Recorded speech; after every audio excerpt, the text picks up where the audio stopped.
Here in the WBAI studios are Bayard Rustin, Executive Secretary of the War Resisters League, and Malcolm X, Minister of Mohammed's Temple of Islam in New York. Both of you gentlemen are working in your own ways for the welfare of the American Negro. And the first thing I'd like to ask you is if you would describe the purposes of your individual organizations and tell us something about the philosophies inherent in them. Mr. X. Yes, sir, Mr. Donald. And I'm happy to be here today to represent the Honorable Elijah Muhammad to your audience. And as you know, Mr. Muhammad is the spiritual head of the fastest growing group of Muslims in the Western Hemisphere. And he perhaps is probably the greatest drawing card among the so-called Negro masses, more so than any other so-called Negro leader today. And proof of which, a year ago in Washington, D.C., he appeared at the Uline Arena and drew 10,000. And in New York at the St. Nicholas Arena, last year he drew 10,000. And this year I think he drew another between 10 and 15,000. In Chicago, he drew 15,000. And I cite these things just to show you that as a man, no matter what people, whether they agree with him or disagree with him, they have to admit that the masses of the so-called Negroes are interested in hearing what he has to say. Probably in the past 2 years, he has become the America's most talked about and most written about black man. And even at the present time, I'd say he's one of the most he's the most controversial topic, namely because he's having such miraculous success in getting his program over among the so-called Negro masses. And if you ask me what it is, I can best tell you what it is by what he is credited with doing.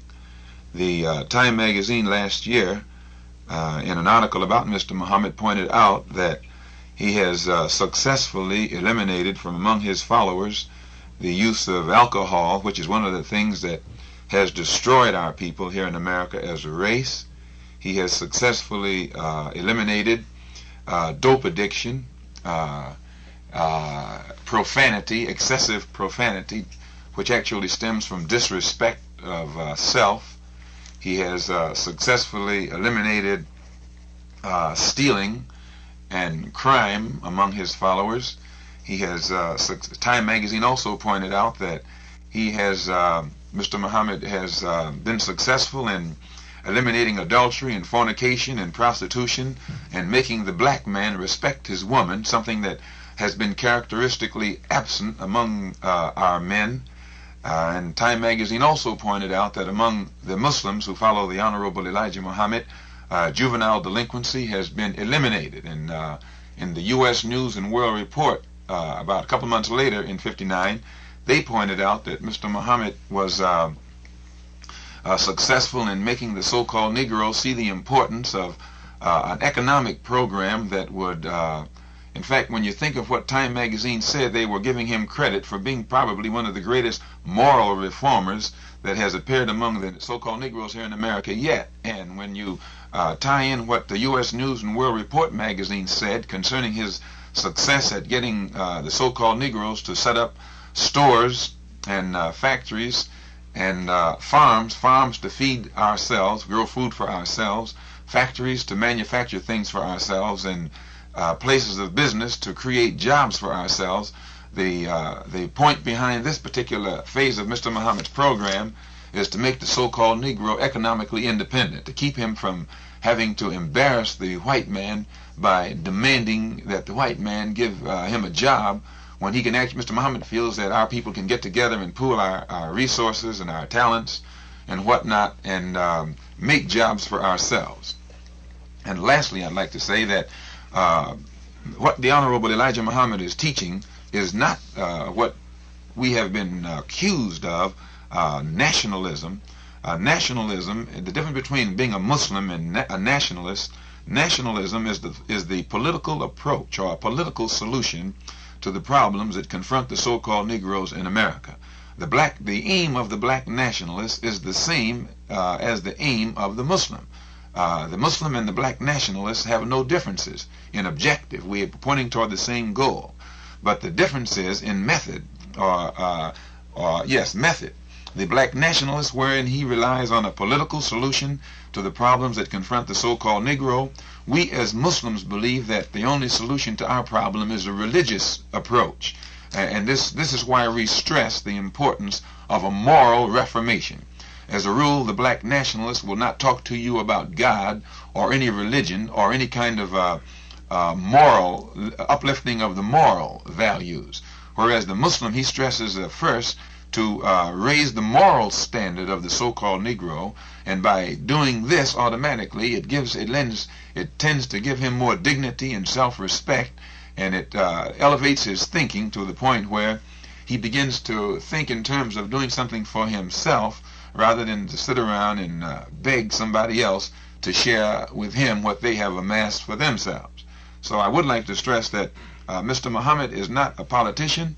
He doesn't believe that politics is the solution to the so-called Negro's problem. He says that the primary ingredient involved in our solution, it will take God. God himself has to have a hand in it, especially because the problem of the so-called Negro is so unique. His problem is different. The problem of the so-called Negro in America is different, perhaps, than the problem of any black people anywhere on this earth since the beginning of time. And so our entire approach is a religious approach. We believe that every condition that the Negro is in today was preordained, predestined, and prophesied. And we believe that we're living in the fulfillment of that prophecy today. We believe that our being here in America is in terms of biblical prophecy. We believe that the slave master's oppression of us is in line with biblical prophecy. And we believe that all of the trouble that the slave master is having on this earth today, all over the world, is all in line with fulfillment of biblical prophecy. And we also believe that Mr. Muhammad's presence in America in the midst of the so-called Negroes and his reason for teaching what he's teaching exactly as he's teaching it is all in line with the fulfillment of biblical prophecy. So the one thing that I would like to stress is our program is strictly a religious program. Our solution is a religious solution. It's not a political one. But Mr. X, does this involve the creation of a black state in America?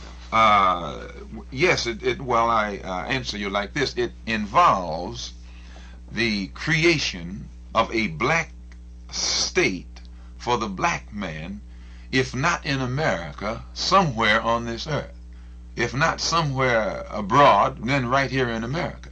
But primarily it involves the acquisition of some land that the black man can call his own, here or somewhere else. If the powers that be don't want it here, then they should make it possible for it to be somewhere else. If they don't want it to be somewhere else, they should make it possible for it to be right here.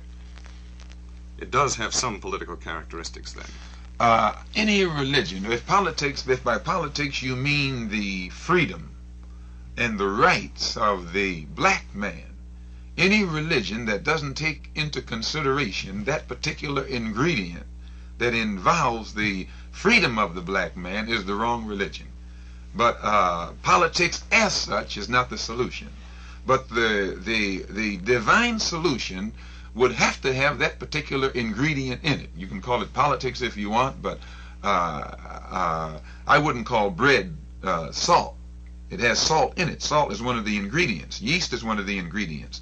Flour is one of the ingredients. And the overall problem of the so-called Negro in America is not a political problem as such. It's an economic problem. It's a social problem. It's a mental problem. It's a moral problem. And it's a spiritual problem. So we need a solution that doesn't deal with politics alone. What good does it do a man to be politically free and at the same time be economically dependent upon the man who gave him the so-called political independence? Why, he's still a slave. So we feel that since all of these ingredients are involved, only God himself can give a solution that will solve the whole thing. And this is the solution that we feel the Honorable Elijah Muhammad is teaching among the so-called Negroes here in America. Mr. Rustin, could we hear from you? I am very happy to be here, and particularly anxious that Malcolm X and I should clarify some of these questions which he has brought up in my mind. I would like to state very simply what it is that I believe and feel. I believe that the great majority of the Negro people, the black people in this country, are not seeking anything from anyone. They are seeking to become full-fledged citizens.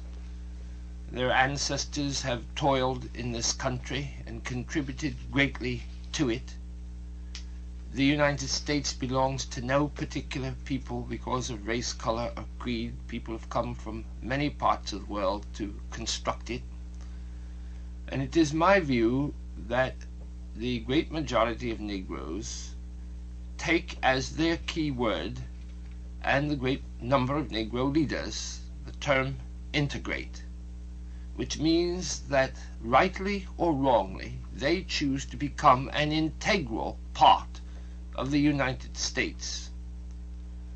I believe that we should work politically to the degree that that is possible, but I also believe that, and through the courts, but I believe that at the moment we have reached that point where the justice and freedom for the Negro people will come about largely because they, with a sense of dignity and pride, organize themselves to demand to become an integral part of all the institutions. And thus such things as the Montgomery protest, the student sit-in movement, and the effort which some of us are now making in regard to elections, where we do not honestly feel that either of the major political parties can solve the problem as they are now constructed. We are doing those things by direct action which we feel will splinter the existing political parties, cause a political realignment in which the freedom and justice for all people, including Negroes, can be achieved. Now, this is not a unique position, and certainly, while a controversial one, not so controversial as that which Malcolm X puts before us. And I should like, therefore, to ask him this question. It would seem to me that the logic of your position really is to say to Negroes, or black people in this country, we ought to migrate and set up somewhere in Africa a state in which men are free to follow a particular religious ideal, because it seems to me ultimately this is where you have to come out. I don't see how this escapes as being the logic of your position. You say that perhaps a state will be set up here, but on the other hand your attitude is if you're not wanted, then you don't want to be where you're not wanted. So why isn't the logic of your position to go to the heart of the matter and take the Garvey position and urge Negroes to return to Africa? Well, Mr. Rustin, number one, when you speak of us striving here to become full-fledged citizens, or as they say, first-class citizens, number one, most of the Negro leaders, or so-called Negro leaders, they have gotten the Negro masses to think in terms of second-class citizenship, which there is no such thing. We who follow the Honorable Elijah Muhammad look upon a man as either a citizen or he's not a citizen. He's not a citizen by degrees. He's a citizen or he's not a citizen. And as long as the black man in America is not recognized as a first-class citizen, we don't feel that we are citizens at all. No other people in America are placed in a second-class citizenship category.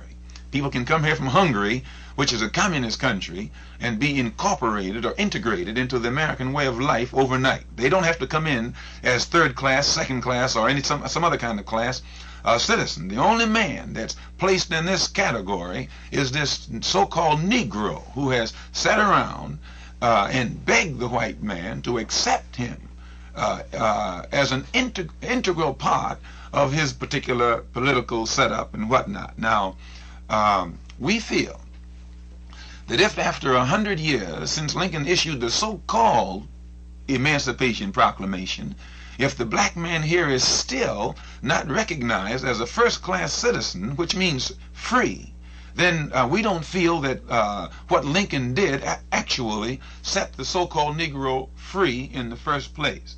Not freedom in its full sense of the word. An example, if you have a unique problem in that if the black man in Nigeria, for instance, strives against his oppressor to gain his freedom, once he gains that freedom, the oppressor leaves.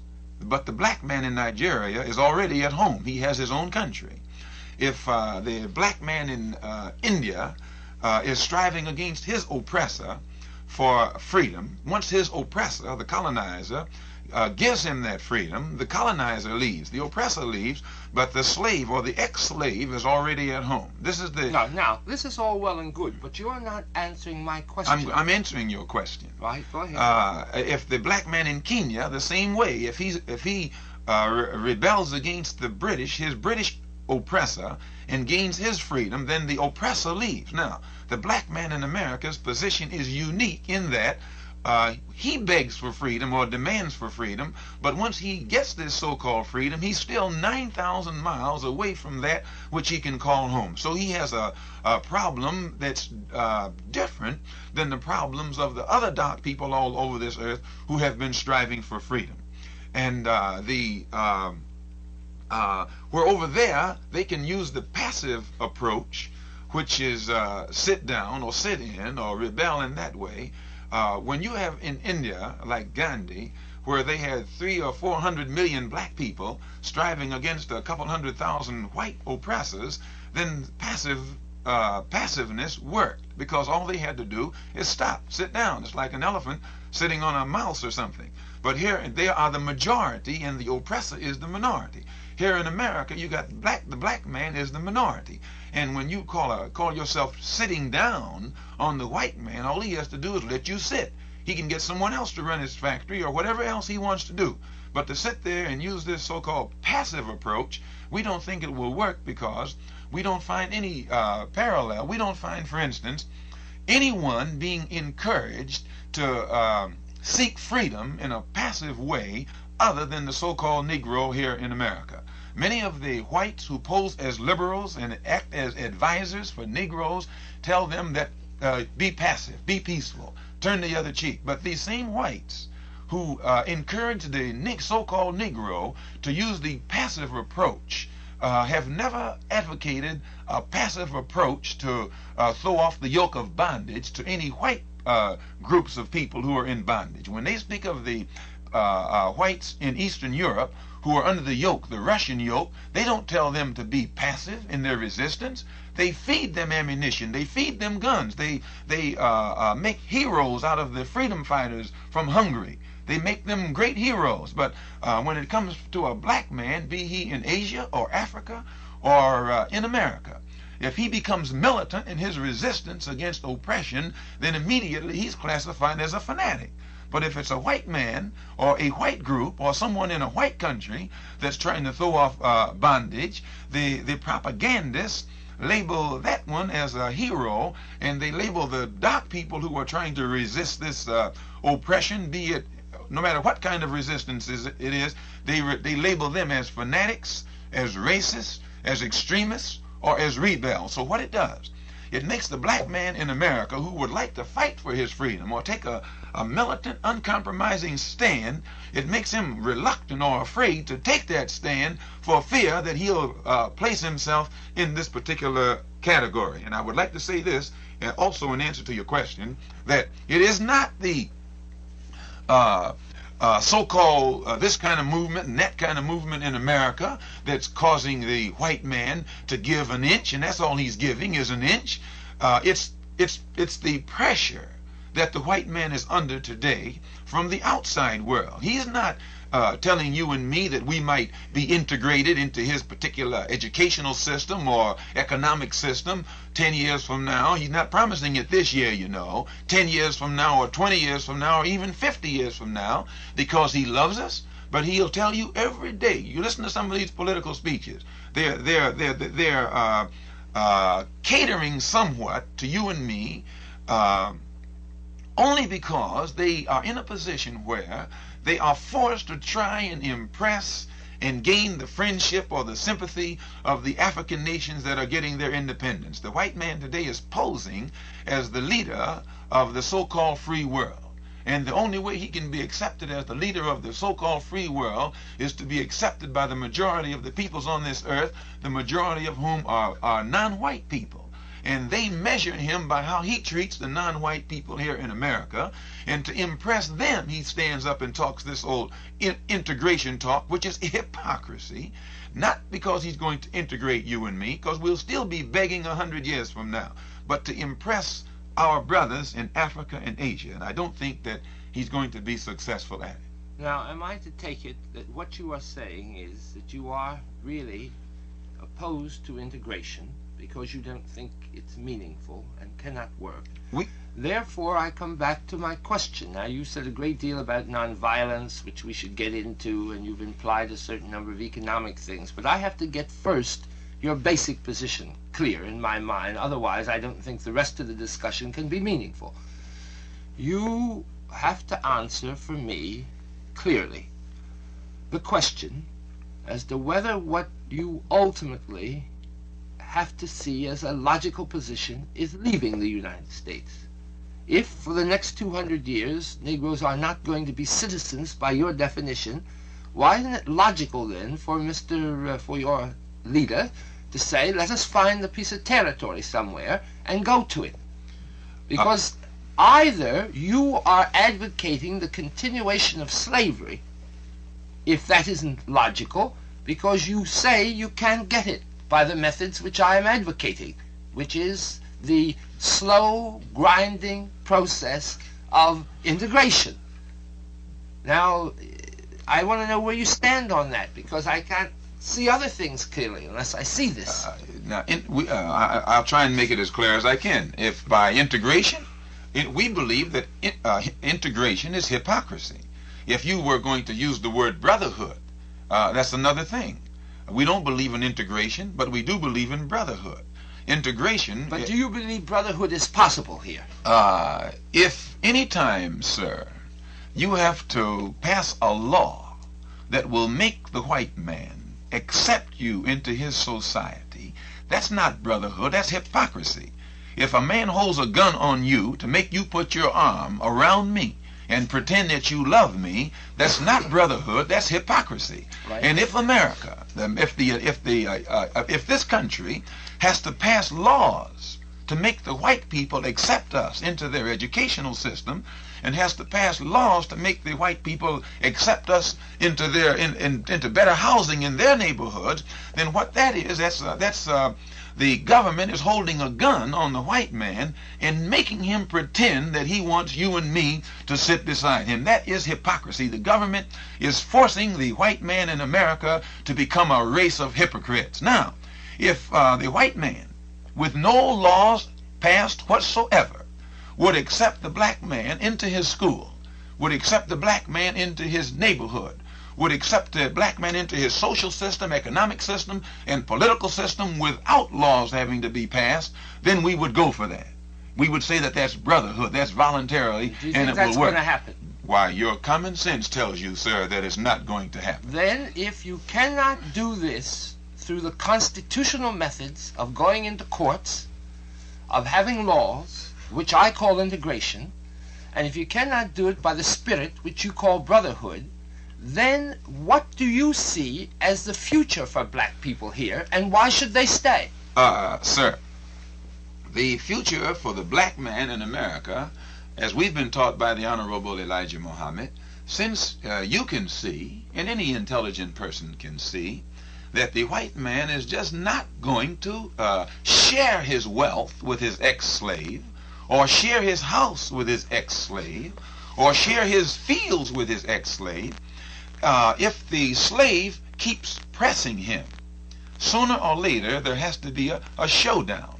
If the white man, the slave master, does not want the ex-slave in his house, then he has to let that slave go for himself and find a house for himself. Now, Mr. Muhammad, the Honorable Elijah Muhammad, our leader and teacher, teaches us this, that God has taught him that the only solution for the slave and the slave master is separation.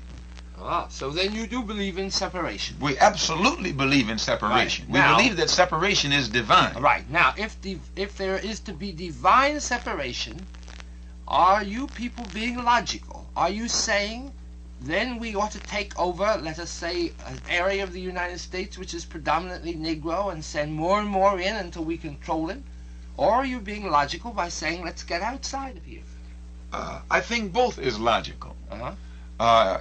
It's logical when you find that you can't get along with a man in peace to set up house somewhere else.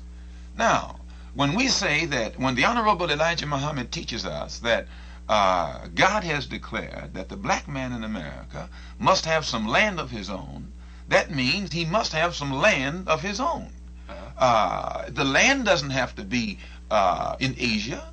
The land doesn't have to be in Africa. The land doesn't have to be in Canada. The land can be anywhere. And if right here in America, since, as you say, we've been such good workers and faithful citizens, I'd rather say faithful servants, right. We haven't received any payment for our labor. It would only be just if the master, if his intention is good, since he knows he's not going to bring about this integration, the best thing for him to do is let us have some of these states. And we can go into these states, instead of begging him to live next door to him, we can go into these states and set up farms and feed our own people, set up factories and manufacture clothing and other utilities for our own people, set up businesses where we can make jobs for our own people. And this will keep us from having to beg him for that which he has set up for his people. Right. In other words, then, Daily News is right in describing your movement as being an apartheid movement.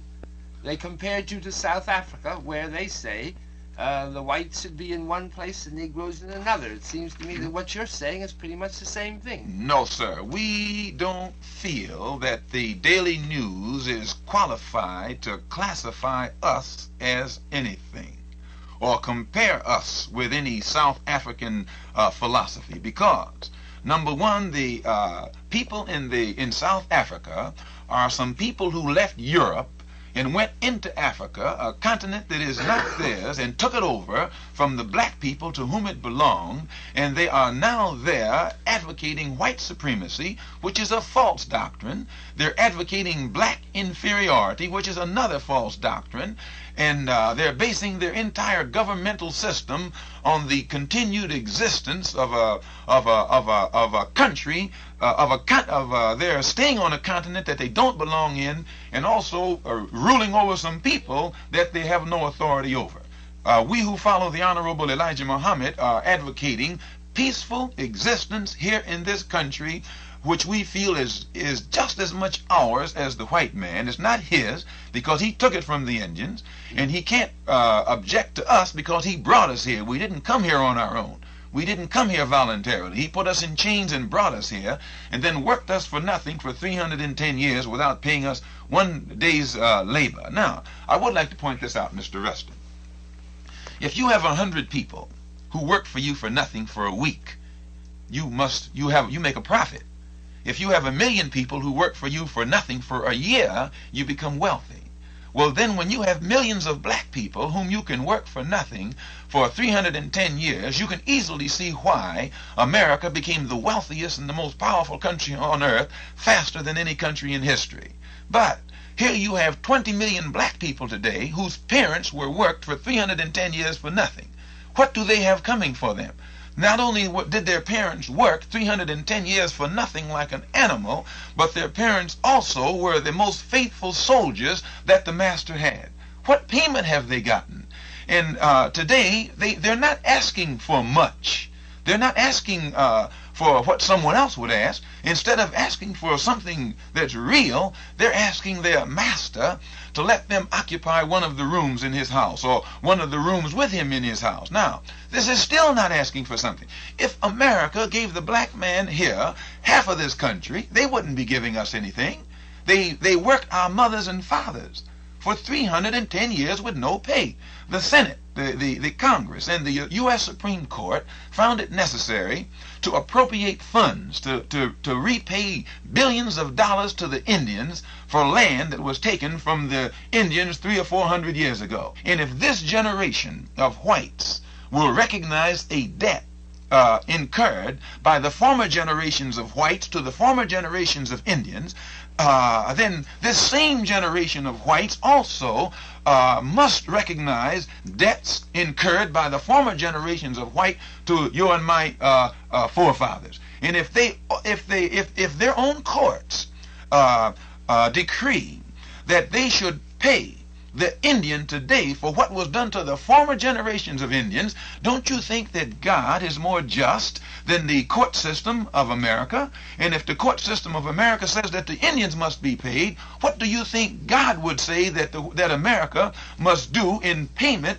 to 20 million black people who worked here for nothing for 310 years? All right, I take it then that what you're really saying is that you believe that a certain section of the United States should actually be given over, and because Negroes have worked for it and deserve it, and that should be their territory. That this is your solution to the problem. Only solution is separation. Separation. Not integration. Now that we've got that clear, it seems to me we can go back and build on that for me to raise some other questions with you. Now, how do you see the Negro now? And I'm all in favor, you see, of doing away with dope and alcohol and profanity and the like. This is all to the good. But whether you like it or not, this is no answer to the ultimate problem which you face. Now, given the fact that Moses kept the children of Israel in the desert for 40 years in order to do away with their slave mentality and to build up a new leadership, he also had to know precisely where he was going to take them. He had to have a piece of land. Now, you want a piece of land here. Isn't there some inconsistency with your economic policy then in this regard? Because it seems to me what you are saying is Negroes should own their own stores. Negroes should become independent economically. Now, is this possible where you have Negroes spread over the country the way they are? You want them to buy land in Philadelphia, New York, and Texas, and what good is this? What are they going to do? Then give it up and move somewhere else? And what is the psychological implications of this? Well, first, sir, when you mentioned Moses, you mentioned the best example that you probably could have. You pointed out the people that Moses was leading were probably the closest parallel to the problem confronting the so-called Negro in America than any in the Bible. Moses' people were strangers in a land that wasn't theirs. The black man in America is a stranger in a land that's not his. Moses' people had a slave mentality. And when they were found, they were worshiping gods other than their own. They were worshiping in a religion other than their own. The Negro in America is the same way. He worships the white man's God, and he's following in the white man's religion. The Negro in America is in the same fix, socially, mentally, politically, economically, and spiritually, as the people whom Moses grew up amongst, so-called in Egypt 4,000 years ago. Now then, if you recall, Moses didn't advocate integration. Moses advocated separation. At nowhere in that Bible can you show me where Moses went to his people and said, believe in the same God that your slave master believes in, or seek to integrate yourself with Pharaoh. Moses' one doctrine was separation. He told Pharaoh, God told me to tell you, let my people go. By go, that meant separate. That did not mean to seek integration in the house of bondage. It did not mean to seek the acceptance of the slave master. It did not mean to seek the friendship even of the slave master. It meant that just what Moses said, let my people go. And then he told his people, if you follow me, I will lead you to a land flowing with milk and honey. Moses never pointed out to anyone where that land was. God had instructed Moses up to that point, but Moses never told the people where he was taking them or what they would have to go through in order to get there. He said, follow me, and I'll lead you to a land flowing with milk and honey. And if you go back in that Bible, you'll find out some of them believed in him, but most of them were afraid of their slave master. They didn't believe that they could get along without Pharaoh. They didn't believe anybody could give them a job if Pharaoh didn't. They didn't believe anybody could put clothes on their back if Pharaoh. That's a slave mentality. They didn't believe that they could have an economic system free of pharaohs. That's a slave mentality. And today the same problem confronts the so-called Negro here in America, and the same problem confronts the Honorable Elijah Muhammad. The same opposition that was put in the path of Moses is put in the path of the Honorable Elijah Muhammad today. If you notice, Pharaoh himself never opposed Moses. He always got magicians to oppose Moses. Today you find your modern slave master. You don't find him opposing the Honorable Elijah Muhammad, but he gets so-called Negro politicians and so-called Negro preachers to work a lot of magic in the eyes of the so-called Negro and make the so-called Negro think that the Honorable Elijah Muhammad is a crazy man, just like the magicians tried to make the Hebrews think that Moses was a crazy man. They get magicians to do this work. And the magician is the one who goes to the people and tries to make them think where this man Muhammad is crazy, he's going to get you all out here someplace and get all of you killed. But if you'll recall, and that's why I say I'm so glad that you mentioned that Moses parallel, we feel that the Honorable Elijah Muhammad is the modern Moses. Sometimes they refer to Powell as a modern Moses. I've heard them refer to Reverend Martin Luther King as a modern Moses. But no one can be a modern Moses until they first find out what did the ancient Moses do, and he advocated separation, not integration. He advocated complete separation, not integration, and he didn't advocate passive resistance. He advocated an eye for an eye and a tooth for a tooth. What kind of teaching is it when you tell a slave to pray for those who despitefully use you, and it's the slave master who's despitefully using the slave? Love your enemy, and it's the slave master who's an enemy of the slave. As long as you teach a man that kind of philosophy and he eats it up, he'll remain a slave. Yeah, but you see, I am a great advocate of nonviolence. Now, if you would tell me where it is you're going to lead people, you see, where this land is, I might perhaps say, well, the important thing for me is not to talk about integration or to talk about getting involved in the economic and social and political life in America, because our objective is to get over there. But I don't know where you're going to go, and I don't think you do. Yes, we do. We can take some land right here, sir. How? Right here. It belongs to us. Yeah, but if you argue that these people are not going to permit you to integrate... We're not going to integrate. And if they're not going to be loving enough to accept you, do you think the economic fact is that they're going to give you 10, 12 states that are going to be turned over to Negroes? What states? Mr. Rustin. What states? The predicament that a man is in is what makes the man reach certain decisions, sometimes against his own will. Maybe you don't realize the predicament that America is in today in this world. America probably is in a more precarious position or predicament than any country has been in since time began. I agree with that. You don't have to fight that. Now, what is causing this predicament? It's the race problem. Yes, I agree with that. Who is the primary person involved in this race problem? The so-called Negro. Right. America's #1 problem is the so-called Negro. What must we do? This is what Uncle Sam is saying. What must I do about this Negro problem? And whenever she's attacked, whenever America is attacked on the race problem in America, she's completely without anything to say. She can say nothing. Oh, she can say a lot. What can she say? I tell you exactly what How can she justify the race problem that exists here? She doesn't justify it. What does she do, sir? She says, and don't misunderstand me, I have spent 25 years of my life, I've been in jail 22 times on the racial question. I've been on the chain gang. But I do not say that her answer is a good one, but it is an answer to meet the situation. She says, up until 1954, we did not have integration of schools. And now we have so many students integrated. Just a minute, let me finish. This is what she says. And she says, Negroes were kept out of trade unions, but now they are being integrated into them. Phil Randolph has set up a new movement for a pressure of the Negro masses on the trade union movement, and things are beginning to give there. America can not justify the race question, but vis-a-vis Africa, Russia, and the others, she's in a very good position to point to a considerable amount of progress, which incidentally I don't happen to think is enough. But it is enough to keep the great majority of Negroes in a psychological position where I think you would find it extremely difficult to them to talk about going somewhere else. Now, you talk about Mohammed being able to get 10,000 people. I'm here to tell you that I helped Martin King organize a prayer pilgrimage to Washington in which we got 35,000 people, a youth march in which we got 20,000 people.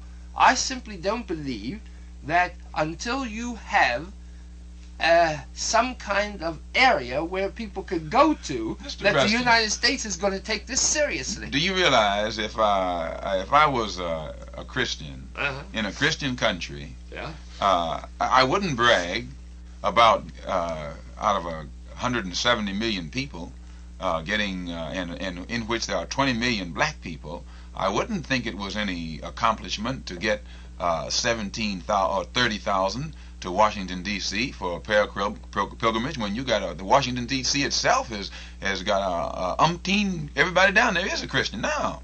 When the reason I said 10,000, sir, when you get, like Billy Graham, if he draws 15,000 Christians out to a Christian rally in a Christian country, and then a man comes along who's a Muslim, which is a religion in direct opposition to Christianity, and he draws out a like number, the accomplishments cannot hardly be compared.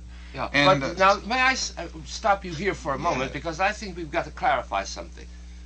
When you say the followers of Muhammad are Mohammedans, Muslims, not Mohammedan. Well, Muslims. What you are talking about in reality is not a religious following in the terms of what the Muslim would be in India or Pakistan or a Christian in Europe. Because I maintain that the very term Muslim, while in Muhammad's mind it may be a religious concept, it is a psychological and political concept in the minds of the black men in this country who follow it.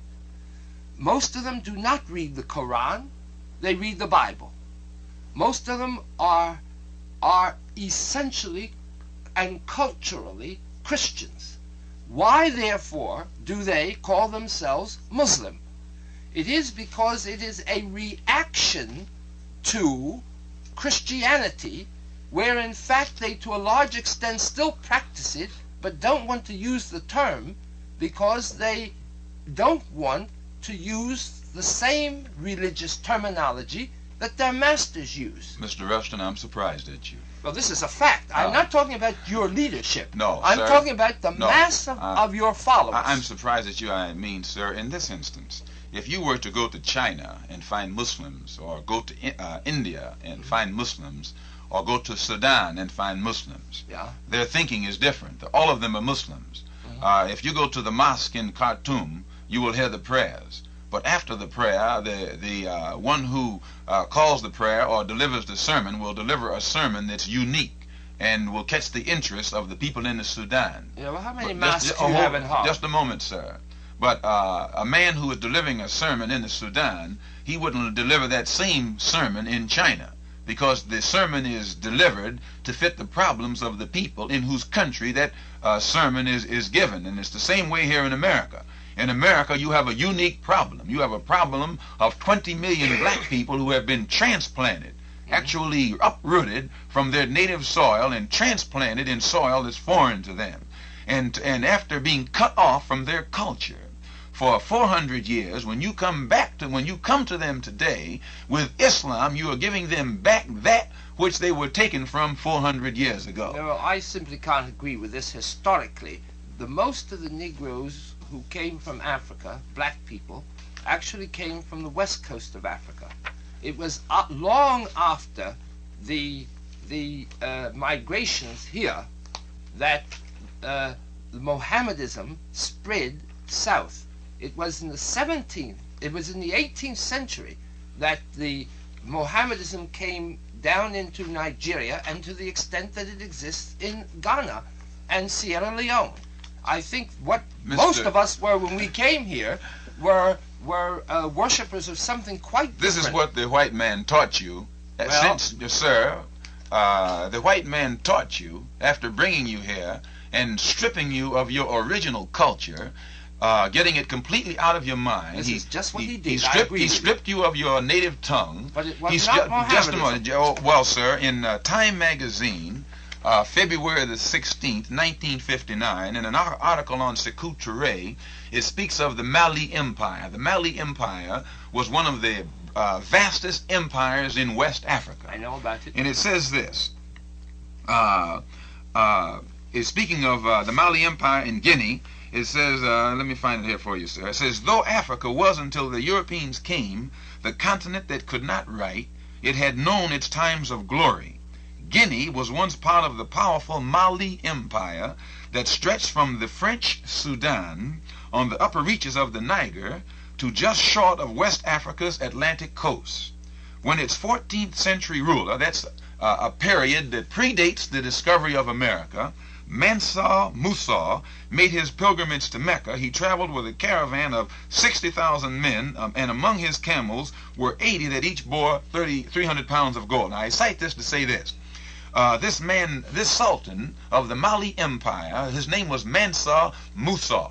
Musa is the Arabic pronunciation of Moses.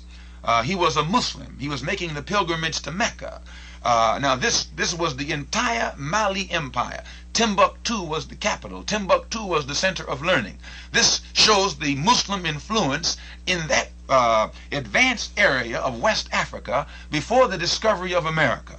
Before America was discovered, they say that this man, Mansa Musa, built a swimming pool in the middle of the Sahara Desert. Now, you have to be an engineer, you have to be a genius to build a swimming pool on the seacoast. Yeah. Here's a black sultan, just a moment, sir, who built a swimming pool in the middle of the Sahara Desert. He couldn't have been a savage.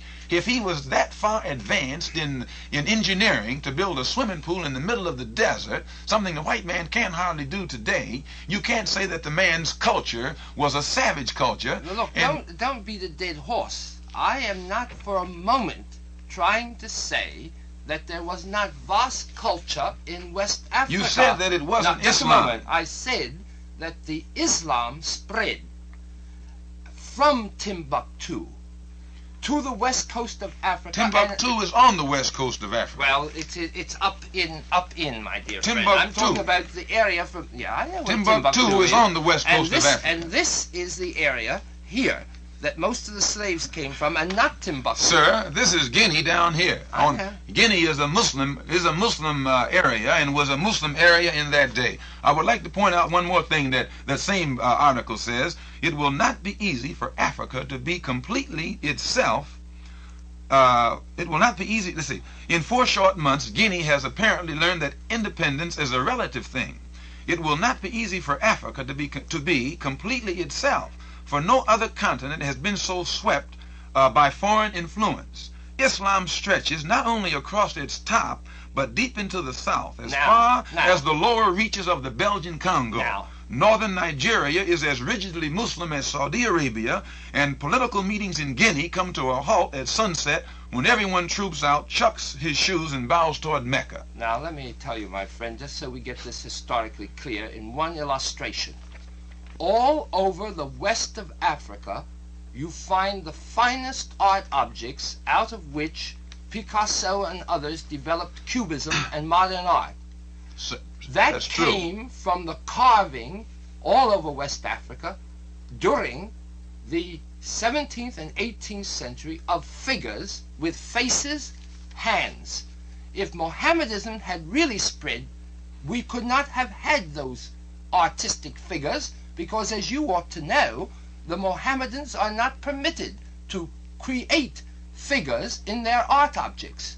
Sir, I think... And it was the spread of Mohammedanism later which was in part due to the destruction of these art objects. Now, this is an historical fact, and I think we ought to get on. No, sir, there's one more point that I think it should be cleared up. When you spoke of the Muslims who follow the Honorable Elijah Muhammad as not being real Muslims as such, but just using that label to camouflage their continued Christian practices. I didn't say camouflage. I said that it was a reaction against. I think camouflage is not quite what I mean. Yes, in the New York Times Sunday, in an article called "Islam is Advancing in West Africa," it says Christians are worried by gains. Lagos, Nigeria. Christian missionaries say they are worried about the advance of Islam in West Africa. As well they ought to be, because it's spreading very rapidly. They include Bishop of Lagos, a Nigerian and a Roman Catholic churchman who has been in West Africa for many years. The Catholic cleric said, quote, "Christianity here is skin deep only. Some Africans we baptize now go to the mosque and observe Ramadan, the Muslim month of purification." End quote. A British official of 11 years' service in Nigeria suggested that Christianity was felt to be the white man's religion and was rejected as contrary to the African personality. One more paragraph now. An American who works for a philanthropic foundation here said, "Islam is spreading like wildfire. It offers Africans an uncomplicated creed with a few simple tenets." Right. Nigeria has just become independent,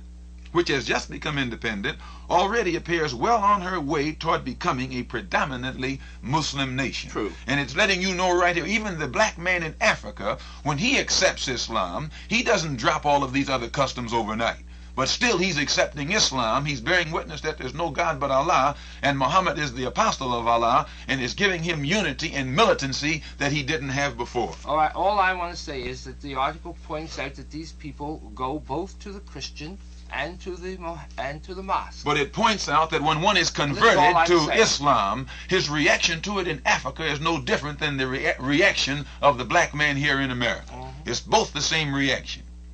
I wonder if I could ask a question here. Mr. Rustin, progress in your terms, does it involve a greater sense of racial identity? I believe that it is very important to have a great sense of racial identity, because I believe that it is quite impossible for people to struggle creatively if they do not truly believe in themselves. I believe that dignity is first. Now this, for me, is doubly important, precisely because believing in integration and not having been told where we are to go, I can see nothing more logical than staying here and struggling for one's rights. Also because of moral principles which I hold, but leave them aside for the moment. I can see no way for the Negro to struggle except through nonviolence and a dedication to strategic nonviolence as, in a sense, a matter of principle. Now, therefore, if you are going to be able to struggle with nonviolence, to a certain extent, you have to have affection for the people who are mistreating you. No affection for the other fellow is possible without a great sense of dignity in oneself. And therefore, the dignity of the Negro, for me, is not something that is an aside. It is an essential of the struggle. The people in Montgomery were able to struggle and get integration on their buses for a simple reason. 10 years before, they could not have done it because they did not believe in themselves. When they believed in themselves, they could then be socially affectionate to the opposition, while at the same time being extremely militant and walking and being prepared to sacrifice. I think this is most important.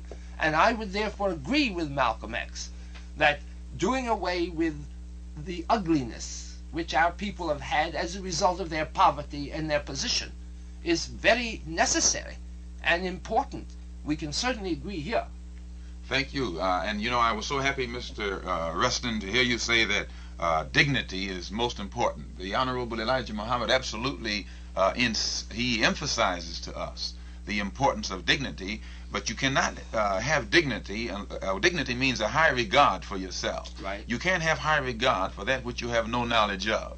And when you ask a white man his nationality, for instance, and he says German, immediately he's connected with a German nation, a German flag in the past, a German culture. If he says he's an Englishman, he's connected with England and he's connected with a culture. Now, if you ask a black man in America and he says Negro, right there, he's putting a term on himself that carries more contempt with it than any word that exists in the Webster's dictionary today.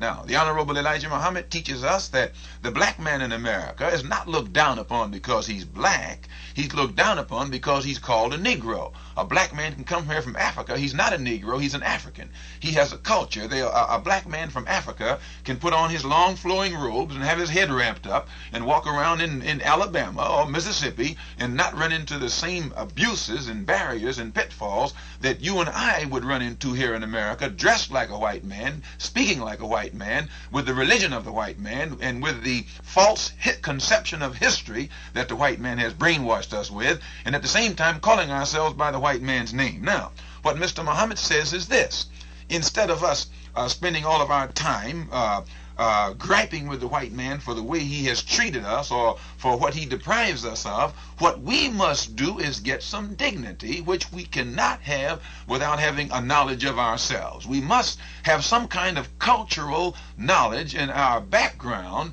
in order for, we must know what our parents did and what our foreparents did in order to have high regard for our foreparents. And if you don't have an high regard for your foreparents, you can't regard yourself highly. You take a man who has been taught that his father used to pull a plow and his mother was a maid for the master. He can't look up at his parents. But when you send him back beyond the time that his father was pulling a plow, and back beyond the time when his mother was a maid for the white man, back to the time when he was living along the banks of the Nile in palaces, at the same time the white man was living in the caves of Europe, and history will bear that out, or at a time when he was wearing silk in the East and in Africa and Asia, at a time when the white man, whom he regards so highly today, didn't know what clothes were, at a time when he was cooking and seasoning his food, when at the same time the white man, whom he idolizes and worships today, didn't know what cooked food was, then when you go back then and find out what a great history that the black man had, how his foreparents were the ones who engineered the pyramids, and how that the head or the face on the Sphinx in Africa, which is one of the oldest statues on this earth, is not a European, but it's a black man. He begins to look back there and see that his people were somebody. He begins immediately to throw off this inferior attitude, and he begins to look up at himself. And then he stops abusing himself. He stops getting drunk. He stops trying to escape from the surroundings or the conditions that he's in by turning to dope or alcohol. Well, he begins to toss aside these abuses. I agree thoroughly. And I am at the present time doing some work on the Ga Empire. Precisely because I think this is important. It's very important. But now let me ask you another question, because I want to clarify your position on the Jewish question. Where does your group come out on this question? Because I only tell you what I don't want to tell you what I've heard. I want Tell to see me anything you've heard and I'll clarify it. Well, I have been given to understand that your position is, particularly in Harlem, that the Jews dominate, that one of the reasons that the Negro is so depressed is that the Jews are exploiting him, and that the Jews are attempting to exploit the Arab world and stir up difficulties in the Middle East. Now, I'd like to know whether this is a misunderstanding I have. I should say that we only have a few minutes more. Yes, sir. If you, sir, will read what the Honorable Elijah Muhammad has written, and he has written much, I don't think you can find an article where he has ever pointed out the Jew as an exploiter of the black man. He speaks of the exploiter, period. He doesn't break it down in terms of a Frenchman or an Englishman or a Jew or a German. He speaks of the exploiter. And sometimes the man who is the most guilty of exploitation will think that you're pointing the finger at him and put out the propaganda that you're anti-this or that you're anti-that. We make no distinction between exploitation and exploiter. Mm-hmm. Now, what do you mean when you say the man who is the most exploiting will put out propaganda? I say this, that usually when you find a man putting out propaganda against Muslims, usually that man feels that the finger is being pointed at him. But in other words, you think that many Jews feel that way? I don't know. But I say that you cannot find anything that the Honorable Elijah Muhammad has written or said that at any time will label the Jew as an exploiter. No, sir, but he speaks about the exploitation and the oppression and the deception that has been used against the black people of America. Now, the man that is guilty, let whoever is guilty wear that shoe. But he has never made a distinction between a Frenchman, again I say, or a Jew or a German or what have you. The exploiter is the exploiter. I don't care what kind of label you put on him, and he can't duck it.